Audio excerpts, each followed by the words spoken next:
여기 한국으로 떠나는 비행기 안에서 일본인으로 보이는 한 여성이 친구를 향해 큰 소리로 화를 내고 있습니다. 하지만 이내 큰 소리로 화를 냈던 여성은 뭔가 잘못되었다는 직감을 받으며 당황해하고 있는데요. 과연 이 여성에게는 무슨 일이 있었던 걸까요? 안녕하세요. 치바 나루타 국제공항에서 9년 동안 승무원으로 일했던 카와구치 미호라고 합니다. 얼마 전 한국에 우연한 기회로 갔다가 정말 믿을 수 없는 장면들을 봤었습니다. 사실 한국을 혐오하는 극우 성향이 매우 강한 부모님을 두고 있었던 터라 그런 환경에서 자라서인지 한국이라면 별로 내키지 않는 그런 게 좀 강했었습니다. 부모님은 항상 우리 일본은 위대한 제국이라며 칭송하셨는데 한국은 거의 일본이 먹여 키우다시피 했던 나라인데 아직까지도 다케시마와 위안부 등을 들먹이며 지난 과거사를 두고 일본에게 손가락질하고 있다며 감사함을 모르는 나라라면서 한국을 깎아내리시기 일쑤였었어요. 그러면서 아무리 한국이 기어올라도 절대 우리 일본에게는 대적할 수도 없고 넘을 수 없다며 한편으로는 어떻게든 일본을 이겨보려는 한국의 모습에 귀엽다는 말씀도 종종 하시기도 했습니다. 그런 환경에서 태어나고 자랐으니 저 또한 한국을 오해할 수밖에 없던 거죠. 제가 한국의 진짜 모습을 보게 되었던 건 회사에서의 일 때문이었습니다. 저희 나루타 공항에서 얼마 전 세계적으로 문제가 되었던 코로나 팬데믹과 더불어 일본을 찾는 해외 관광객 숫자가 급격하게 감소하면서 제가 다니던 나루타 국제공항의 재정 상태는 늘 마이너스 수준이었습니다. 공항에서는 적자를 줄여보기 위해 대대적인 인원 감축이 있었고 안타깝게도 저도 인원 감축 대상에 포함되어 있었는데요. 그나마 다행이었던 건 공항에서 9년이라는 긴 시간 동안 근무했던 터라 본사에서 다른 공항사에 재취업할 수 있는 방법을 찾아주었어요. 실제로 저와 비슷한 시간을 함께한 일부 동료들은 다른 항공사로 재취업해서 일을 하고 있기도 합니다. 하지만 저는 승무원으로도 사실 나이도 많이 먹기도 했었고 은퇴하고 조금 쉬다가 다른 일을 시작해보고 싶다는 생각이 들어서 본사에서 다른 항공사 취직 제안을 거절했었어요. 저뿐만이 아닌 일부 동료들도 저처럼 이 기회에 승무원 일을 그만두고 공부를 하겠다는 동료도 있었고 아버지 가게를 돕기로 해서 그만두겠다는 동료도 있었습니다. 제안을 거절했던 저희 동료들은 은퇴하고 어떤 걸 할 건지 각자 이야기를 나누고 있었는데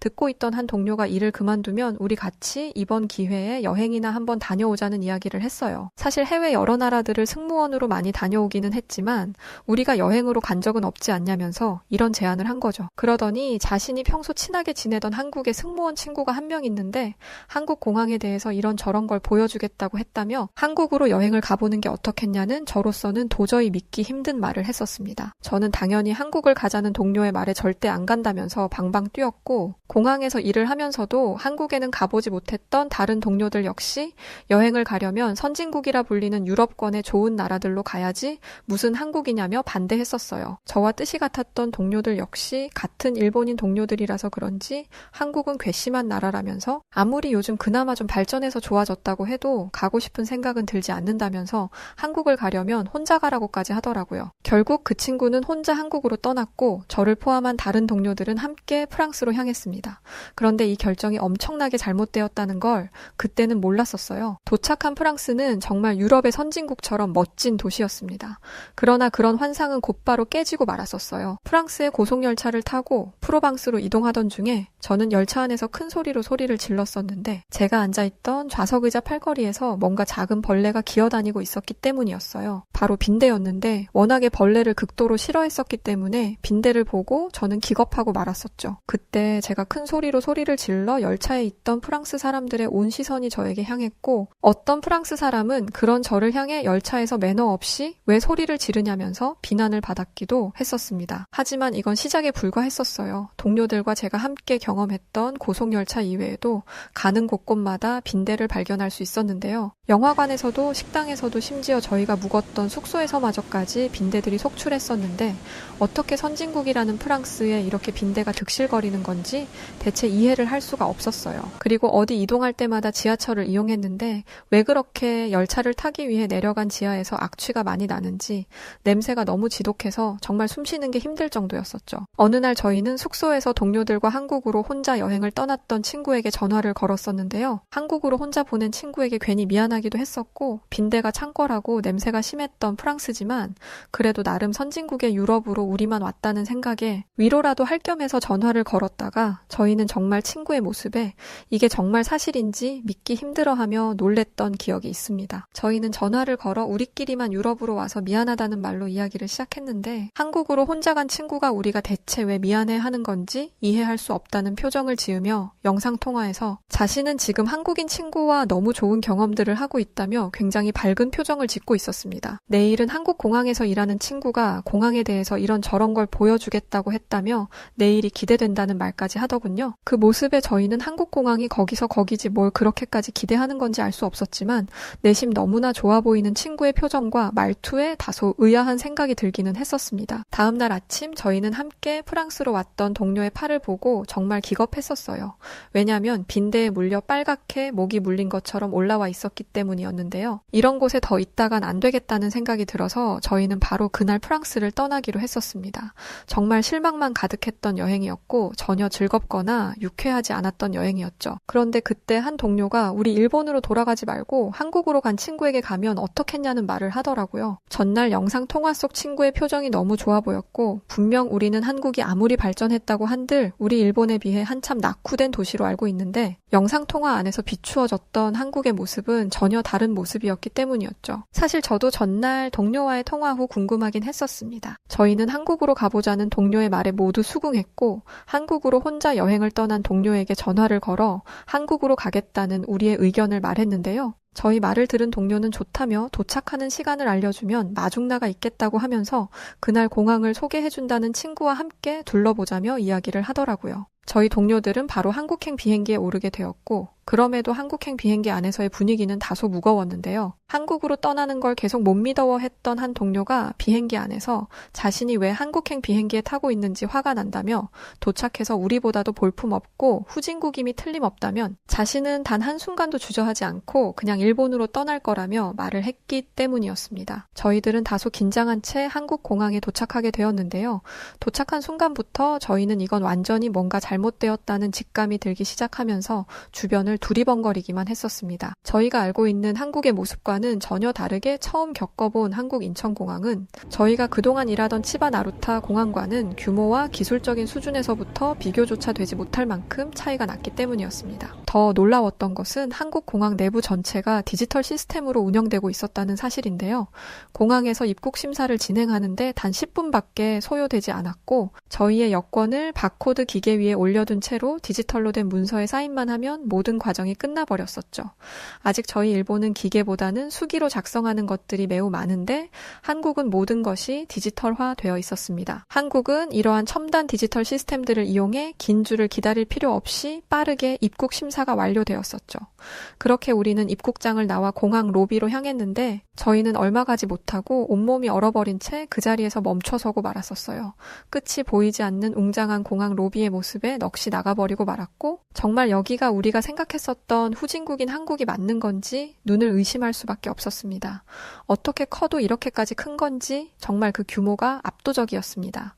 온몸에 소름까지 돋더라고요. 공항에는 수많은 외국인 관광객들이 웃으며 공항 여기저기를 누비고 다니고 있었고 엄청난 규모를 자랑하면서도 공항 내부는 무척이나 깔끔했습니다. 방금 전까지 있었던 프랑스보다도 훨씬 좋아 보였죠. 정말 눈으로 보면서도 믿기 힘든 순간들이었죠. 그런 시간을 보내던 순간 멀리서 한국으로 혼자 여행을 떠났던 동료와 함께 있었다는 한국인 친구분을 만날 수 있었는데요. 저희는 동료를 보자마자 얼싸안으며 잘 있었냐며 인사했고 한국인 친구분과도 인사를 나누었어요. 그런데 한국으로 혼자 여행을 왔던 동료가 저희 표정을 보더니 프랑스에서 무슨 안 좋은 일이라도 있었냐면서 왜 그렇게 표정들이 어둡고 창백해졌냐고 묻더라고요. 그 말에 저는 무슨 소리 하냐며 우리가 갔던 프랑스는 선진국답게 엄청나게 좋은 곳이었다고 거짓말을 했었어요. 그랬더니 그러냐면서 좋은 시간 보냈겠네 라는 말을 하더니 오늘 한국인 친구가 공항을 소개해준다고 했으니 구경 가자고 했죠. 그 한국인 친구분은 먼 거리 왔으니 일단 배부터 채우자며 인천공항 안에 있던 식당으로 저희들을 데려갔는데 특히나 상당히 충격적이었던 것은 공항에 자리 잡은 식당의 퀄리티가 마치 유럽 고급 레스토랑과 다를 게 없는 수준이었기 때문인데요. 한국은 그저 가난한 나라로만 생각했던 저와 동료들은 공항 안에 있는 식당의 넓고 깨끗한 환경에 이게 정말 공항 안에서 운영되는 식당들이 맞는지 한국인 친구에게 계속 물어볼 수밖에 없었고, 한편으로 그냥 승무원을 그만두지 말고 재취업 기회를 받았을 때 한국 공항으로 재취업했었으면 어땠을까 생각하게 될 정도였습니다. 음식을 주문하기 위해 저와 동료들은 메뉴판이 적혀있던 카운터로 갔는데, 한국인 친구분은 카운터가 아닌 이곳에서 쉽게 주문하면 된다면서 저희를 불렀고, 저와 동료들은 그 모습을 보자마자 엄청난 충격을 받을 수밖에 없었습니다. 한국 인천공항 식당에는 키오스크들이 모두 있었고, 키오스크에서 먹을 음식들을 선택해 주문 버튼만 누르게 되면 자동으로 음식이 주문되는 시스템을 갖고 있었기 때문입니다. 사실 일본에도 이와 같은 키오스크 시스템이 도입된 곳들이 있긴 했지만 한국처럼 모든 식당이 이런 시스템을 가지고 있을 거라고는 전혀 상상하지도 못했었고, 심지어 우리 일본에 있던 키오스크 기계보다 훨씬 더 세련되고 첨단화되어 보였기 때문이었어요. 식사를 마치고 더 좋은 곳을 구경해주겠다며 기대하라고 했고, 그렇게 간단히 식사를 마치고 저희는 한국인 친구를 따라 어디론가 이동하기 시작했습니다. 그렇게 도착한 곳을 보고는 저희 모두의 말문을 막히게 만들고 말았는데요. 저희가 도착한 곳에는 엄청나게 비싸 보이는 수면 의자들이 줄지어 있었고, 더욱 충격적이었던 것은 공항 내부에 깔끔한 샤워실이 있었기 때문이었습니다. 보통 한국으로 온 관광객들은 일찍 찾아와 항공권을 발권하고 수화물을 붙이고도 몇 시간 정도의 시간이 남아서 공항에 대기하게 되는데, 공항 내부에 이런 편의시설들을 이용하면서 시간을 보낼 수 있도록 준비되어 있었던 것이었고, 정말 말도 안 될 정도로 너무 충격적이었던 건 이 모든 시설을 이용하는데 비용이 전혀 들지 않는 무료라는 것이었습니다. 분명 한국은 예전에 비해 많이 발전되긴 했지만 아직 우리 일본을 따라오려면 한참이 걸릴 만큼 가난한 나라라고 여겼는데, 저희가 지금 보고 있는 한국의 공항은 지금 한국 곳곳을 돌아다니며 구경하고 있지도 않고 고작해야 공항을 둘러보고 있는 건데도 여행지를 다니는 것과 같이 시설들이 모두 대단했었기 때문이었습니다. 저와 동료들은 지난날 공항 승무원으로 수년간 일하면서 한국의 공항을 경험하지 못했던 사실에 계속 후회가 되더군요. 이쯤 되니 한국 승무원 직원들만 이용할 수 있는 시설들은 또 얼마나 잘 되어 있는지 궁금했었고, 한국 공항에서 일을 했던 한국인 친구에게 결국 물어보고 말았는데,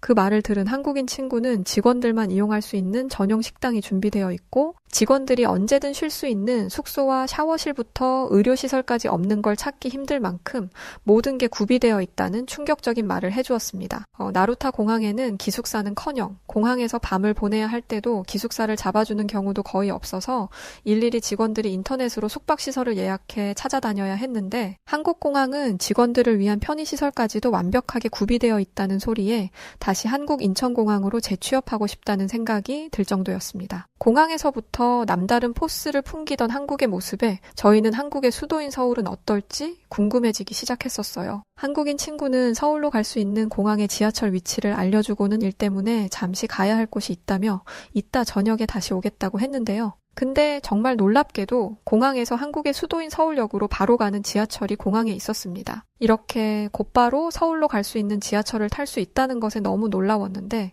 왜냐하면 일본도 중심에 있는 공항들에도 지하철을 탈 수 있도록 연결은 되어 있지만 한참을 걸어가야 하는데, 한국은 바로 연결이 가능한 곳이 가까운 곳에 준비되어 있었기 때문이었고, 시설도 일본보다 훨씬 세련되어 보였기 때문이었어요. 도착한 서울은 지하에서 1층 밖으로 나서자마자 정말 압도적인 모습을 보여주었는데요.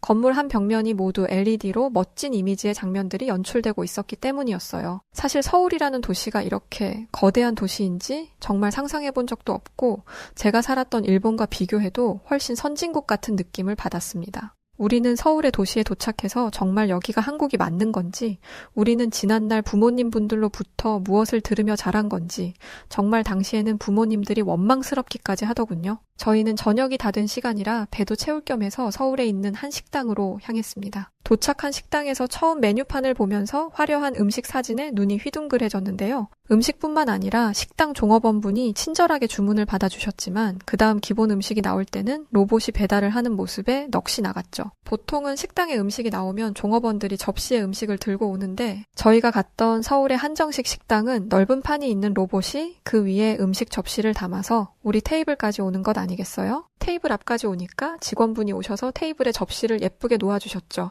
로봇에 있는 음식을 다 옮기고 나니 로봇은 알아서 다시 주방 쪽으로 이동해서 다음 배달을 준비하더라고요. 테이블에 놓인 다양한 종류의 음식도 놀라웠고 그걸 로봇이 몇 번씩 갖다 주는 것도 그저 놀라울 따름이었습니다. 식사를 마치고 저희는 숙소에 도착하자마자 짐을 풀고 간단히 씻고 잠깐 침대에 누워서 휴식을 취했는데 쾌적하고 안락한 침대 덕에 잠이 솔솔 들고 말았습니다. 일본의 숙소는 정말 유명한 곳이 아니고서야 한국처럼 이렇게 큰 침대가 준비되어 있지도 않고 굉장히 비좁은 느낌이 있는데 한국의 숙소는 크면서도 쾌적했고 방마다 공기 정화 장치가 설치되어 방 안의 공기는 깨끗했죠. 잠에서 깬 저희는 한국의 도심에 나가보기로 했었는데요. 동료들과 함께 명동의 거리를 돌아다니기 시작했습니다. 명동 거리는 사람들로 북적였고 정말 가지각색의 맛있는 먹거리들이 즐비했었어요. 에너지가 넘치는 거리였죠. 그런 명동 거리를 한참을 걷다 보니 웬 작은 개천이 보였는데 한국에서는 이걸 청계천으로 부르고 있더라고요. 그런데 저희는 도착한 청계천에서 정말 놀래고야 말았었는데요. 왜 그랬냐면 저희가 도착했던 청계천에는 저희 말고도 정말 수많은 일본인들이 한국에 관광을 하고 있었기 때문이었어요. 분명 저희 부모님은 일본 사람들은 절대 한국을 여행 가지 않는다고 했었는데 청계천에는 남녀노소 할 것 없이 많은 일본인들이 한국의 청계천에서 좋은 시간들을 보내고 있었고 우리는 대체 왜 어릴 때부터 한국을 그렇게 폄하하며 우리에게 한국은 좋지 않은 국가라며 우릴 속여왔는지 분통이 터지더군요. 한국에서의 경험을 마치고 저희는 다시 일본으로 돌아갔는데요. 한국에서 너무 충격적인 경험들을 많이 해서 그런가 괜히 일본에 돌아가서 본 일본 거리는 모든 곳들이 좋지 않아 보였습니다. 한국보다 도로는 비좁았고 건물들이나 시설들은 낙후되어 보였으며 일본이 과연 한국보다 선진국이고 잘 사는 나라가 맞는 걸까? 의심마저 들어서 인터넷에 검색을 해보기까지 했었는데요. 그런데 저는 인터넷에 나와 있는 지표들을 보고 정말 큰 충격을 받았었습니다. 세계에서 가장 발전되고 잘 사는 국가 1위부터 20위까지 점수와 순위가 매겨져 있었는데요.